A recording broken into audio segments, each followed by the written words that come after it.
वर्तमान युग में महाभारत के एक प्रसंग से आज का मानव कुछ सीख ले सकता है। यह प्रसंग उस वक्त का है जबकि पांचों पांडवों को वनवास हो गया था। वनवास जाने से पूर्व पांडव ने भगवान श्री कृष्ण से कहा, हे श्री कृष्ण, अभी यह द्वापर का अंतकाल चल रहा है। आप हमें बताइए कि आने वाली कलयुग में कलिकाल की चाल या गति क्या होगी, कैसी होगी। श्री कृष्ण कहते हैं, तुम पांचों भाई वन में जाओ और जो कुछ भी देखो वो आकर मुझे बताओ, मैं तुम्हें उसका प्रभाव बताऊंगा।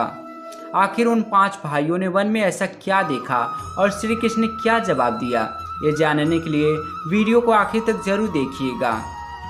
सबसे पहले युधिष्ठिर ने कहा कि मैं तो पहली बार 2 सूंड वाली हाथी देखा, यह मेरे लिए बहुत ही आश्चर्यजनक था। तब श्री कृष्ण कहते हैं, हे महाराज, अब तुम कलिकाल की सुनो।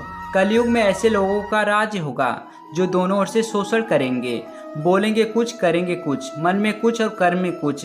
ऐसे ही लोगों का राज्य होगा, इससे तुम पहले राज्य कर लो।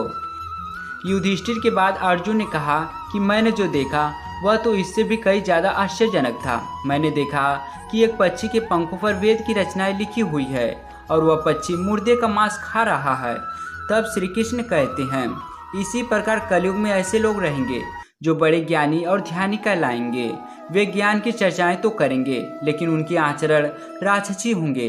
बड़े पंडित और विद्वान कहलाएंगे किंतु वे यही देखते रहेंगे कि कौन सा मनुष्य मरे और हमारे नाम संपत्ति कर जाए।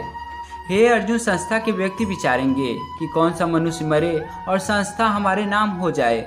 हर जाति धर्म के प्रमुख पद पर बैठे विचार करेंगे कि कब किसका सरदा हो, कौन कब किस पद से हटे और हम उस पद पर चढ़ें। चाहे कितने भी बड़े लोग होंगे किंतु उनकी दृष्टि तो धन और पद के ऊपर ही रहेगी। ऐसे ही लोगों का राज्य होगा। अर्जुन के सवाल के जवाब के बाद भीम ने अपना अनुभव सुनाया। भीम ने कहा कि मैंने देखा गाय अपने बछड़ों को इतना चाटती है कि बछड़े के शरीर से खून निकलने लगता है।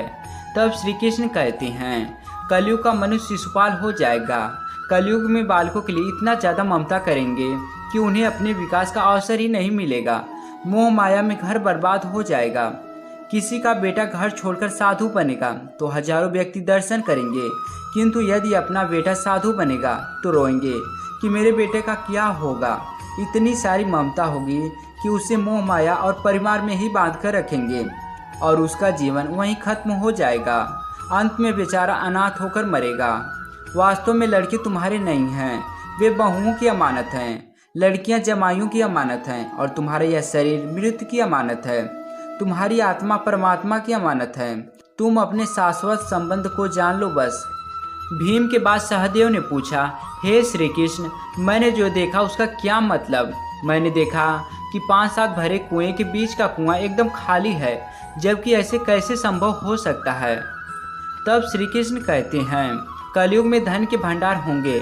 लड़के लड़की की विवाह में, मकान के उत्सव में, छोटे बड़े उत्सव में तो लाखों रुपए खर्च कर देंगे, परंतु पड़ोस में यदि कोई भूखा प्यासा होगा तो यह नहीं देखेंगे कि उसका पेट भरा है या नहीं। उनका अपना ही सगा भूखे से मर जाएगा और वे देखते ही रहेंगे। दूसरी ओर मौज मदिरा, मांस भक्षण, सुंदरता और व्यसन में पैसा उड़ा देंगे, किंतु किसी के 2 आंसू पोंछने में उनकी रुचि नहीं होगी। कहने का तात्पर्य यह है कि कलयुग में अन्न के भंडार होंगे लेकिन लोग भूख से मरेंगे। सामने महले बंगले ऐशोआराम चल रहे होंगे लेकिन पास की झोपड़ी में आदमी भूख से मर जाएगा। एक ही जगह पर असमानता अपने चरम पर होगी। सहदेव के बाद नकुल ने श्री कृष्ण को बताया कि मैंने भी एक आश्चर्यजनक देखा कि एक बड़ी सी चट्टान पहाड़ से लुढ़की। वृक्ष के तने और चट्टानें उसे नहीं रोक पाई, किंतु एक छोटे से पौधे से टकराते ही वह चट्टान रुक गई।